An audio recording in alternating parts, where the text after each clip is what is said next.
Hello dear student, कैसे हैं आप सभी। तो आप सभी को पता होगा कि यार एसएससी जेई की जो फाइनल वैकेंसी है वो कल रिलीज हो चुकी थी। और इससे पहले जो टेंटेटिव वैकेंसी आई थी और अभी जो फाइनल वैकेंसी दी गई है, ये इलेक्ट्रिकल और मैकेनिकल वाले स्टूडेंट के लिए अगर मैं बात करूं तो बिल्कुल भी फेयर नहीं किया है एसएससी ने अगर वैकेंसी की अगर हम बात करें तो देखो यहाँ पर अगर आप देखोगे तो पहले जब टेंटेटिव वैकेंसी आई थी तो उस समय अगर हम बात करें तो सिविल के अंदर एमईएस डिपार्टमेंट की बात कर रहा हूं मैं स्पेशली। एमईएस डिपार्टमेंट के अंदर सिविल के अंदर जो है वो हमारे पास में 489 वैकेंसी थी। और इलेक्ट्रिकल में अगर हम बात करें टेंटेटिव तो 350 वैकेंसी जो है वो इलेक्ट्रिकल के अंदर बताई गई थी। अब आप सभी को पता है कि आप सभी जब फॉर्म फिल करते हो तो फॉर्म फिल किसको देखकर करते हो? आप हमेशा फॉर्म फिल करते हो देखकर कि यार नंबर ऑफ वैकेंसीज कितनी है। तो जब यहां पर आपको काफी अच्छी वैकेंसीज देखने को मिली डिपार्टमेंट के अंदर, तब स्टूडेंट ने काफी ज्यादा इंटरेस्ट भी लिया एसएससी के अंदर और स्टूडेंट ने काफी मेहनत भी की, दिन रात मेहनत की। पेपर भी हो गया। पेपर होने के बाद में स्टूडेंट को लग रहा है कि यार चलो ठीक है, हमारे पास में इतनी नंबर ऑफ वैकेंसी है, मेरे मार्क्स जो है 400 के अराउंड आ रहे हैं, मतलब मुझे एमईएस तो मिल ही जाएगा, मान लो अगर सीपीडब्ल्यूडी नहीं मिलता है तो। ऐसे बहुत सारे स्टूडेंट के मैसेज मेरे पास में पहले भी आए थे। और अब जब मैसेज आ रहे हैं तो स्टूडेंट बहुत ज्यादा दुखी है कि सर हमें लगा था कि नंबर ऑफ वैकेंसी ज्यादा है तो 400 के अराउंड जो हमारे मार्क्स आ रहे हैं हमें एमईएस डिपार्टमेंट मिल जाएगा, चलो इस बार हमारी जॉब है वो सिक्योर हो जाएगी।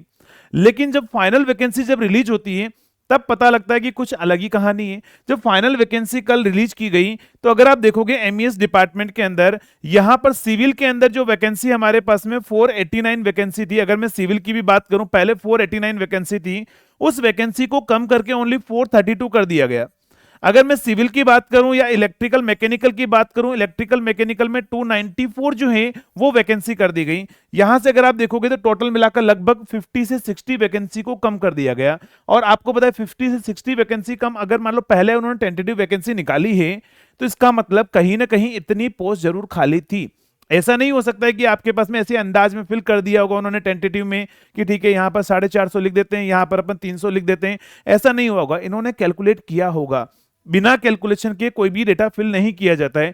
अगर इन्होंने टेंटेटिव अगर इन्होंने फिल किया है कि चलो इतनी वैकेंसी हमारे पास में रिक्वायरमेंट है, तो ऐसे ही 2 या 3 महीने में ऐसे क्या दिक्कत आ गई कि यहां पर जो वैकेंसी है दोनों में कम से कम जो है 50-50 वैकेंसी के अराउंड जो है वो कम कर दिया जाता है। अगर 50 वैकेंसी के अराउंड अगर आपके पास में कम कर दिया गया तो कहीं ऐसा तो नहीं है कि जो एसएससी में जो स्कीम चल रहा है कि बैक बैक होता है ना कि बैक साइड से कहीं ना कहीं पोस्टें हैं वो दे दी गई, नौकरी जो है दूसरों को दे दी गई, 50 वैकेंसी जो है कहीं बेच दी गई सीट। ऐसा भी नॉर्मली होता है, जो एसएससी में भी अभी ये स्कीम चल रहा है क्योंकि एसएससी में मार्क्स नहीं दिखाए हैं। तो आपने देखा होगा, यूट्यूब पर देखा होगा, ट्विटर पर देखा होगा, ट्रेंड चल रहा है।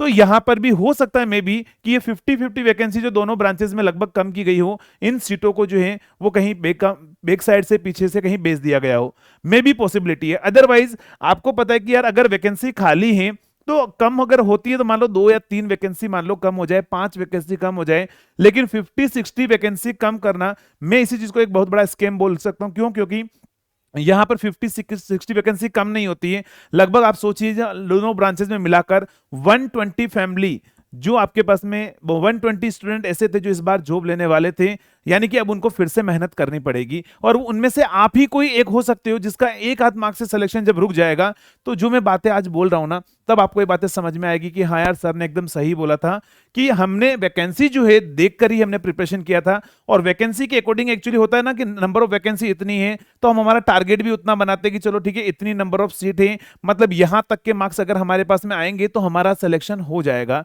बट यहां पर जो है कहानी कुछ अलग हुई और स्टूडेंट के साथ में बिल्कुल फेयर नहीं किया गया और वैकेंसी को बहुत ही ड्रास्टिकली अगर मैं बात करूं तो उसको बिल्कुल कम कर दिया गया है ना। इतनी number of vacancy come MES को नहीं करनी चाहिए, एसएससी को एमईएस डिपार्टमेंट के अंदर कम नहीं करनी चाहिए। तो मेरे अकॉर्डिंग इसको एक बार रिव्यू फिर से कर लेना चाहिए एसएससी को कि अगर मान लो रिक्वायरमेंट थी तो ये 50 वैकेंसी कहां गई, इस 50 वैकेंसी का क्या हुआ है और क्यों जो है इसको कम किया गया। अगर मान लो आपने कम किया है तो स्टूडेंट को एक वैलिड रीजन भी मिलना चाहिए इसका कि हमने इस रीजन की वजह से जो है वैकेंसी कम की है। क्योंकि देखो आपको नहीं पता है, ठीक है, अब पर्दे के पीछे क्या हो रहा होता है, मैंने आपको पहले ही बोला था, हमेशा मैं बोलता हूं कि पर्दे के पीछे क्या हो रहा होता है ना आपको पता है ना मुझे पता है, ठीक है। तो यहां पर भी हो सकता है कि पर्दे के पीछे की कहानी कुछ अलग हो इन 50 से 60 वैकेंसी को कम करने में।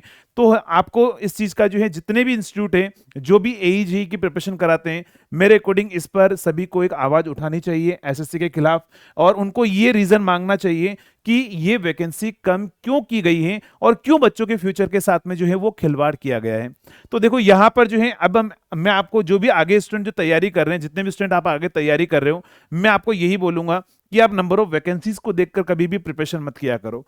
अगर आपको प्रिपरेशन करनी है तो आपकी प्रिपरेशन ऐसी होनी चाहिए कि सर एक वैकेंसी आए तो भी मेरा सिलेक्शन यहां पर होगा, उस लेवल की प्रिपरेशन करो, क्योंकि कभी आपके साथ में भी आगे जाने के बाद में इस तरह की कहानी आपके साथ में भी हो सकती है। तो मेरे अकॉर्डिंग जो है यहां पर एसएससी ने जो है वो बच्चों के फ्यूचर के साथ में खिलवाड़ किया है, और बाकी इंस्टीट्यूट जो है मैं ये बोलूंगा कि आपको भी इसके खिलाफ एक वीडियो बनाना चाहिए, ताकि एसएससी को पता लगे कि अगली बार आगे आने वाले टाइम में इस तरह की चीजें न की जाए, या तो पहले से वैकेंसी उतनी ही बताई जाए जितने की हम निकालने वाले हैं, ताकि स्टूडेंट उसी हिसाब से अपनी प्रिपरेशन करे। तो दोस्तों ये आप सभी के लिए एक इन्फॉर्मेशन थी। मिलेंगे नेक्स्ट वीडियो में, तब तक के लिए थैंक यू सो मच।